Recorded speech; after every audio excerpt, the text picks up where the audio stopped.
maisha yetu anataka yatofautishe.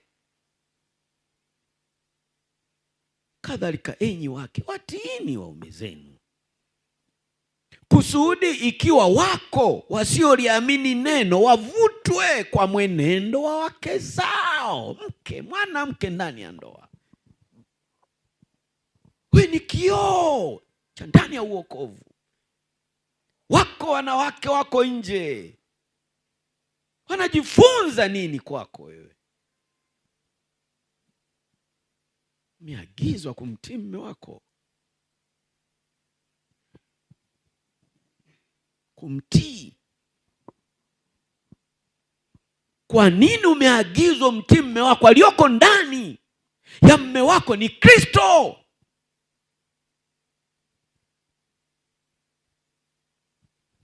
Mwanaume aliyebeba roho ya Kiyahudi wa mataifa aliyoko ndani mwake ni babu yake. Ninapojadili babu na bibi, naongelea mira na desturi. Naomba mnielewe. Tunahitaji kutengeneza familia zetu. Ni aibu. Ni aibu.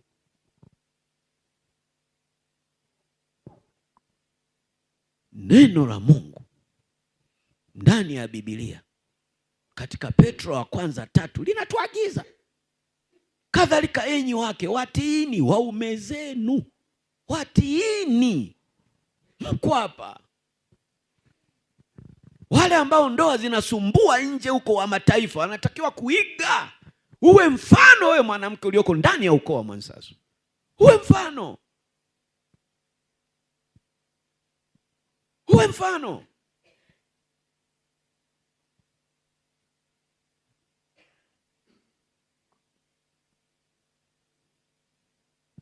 Umeingizwa kwenye uokovu kwa kusudi, ili Kristo adhihirike katikati ya watu, katikati ya mitaa mnaoishi. Ndio maana yake ya ujumbe. Anasema kusudi ikiwa wako wasioliamini neno wavutwe na tabia yako wewe mwanamke wa ndani ya ukoo wa Mwansasu. Wavutwe kwa ovyo. Kwa ovyo. Mungu ameuandaa ukoo kwa makusudi.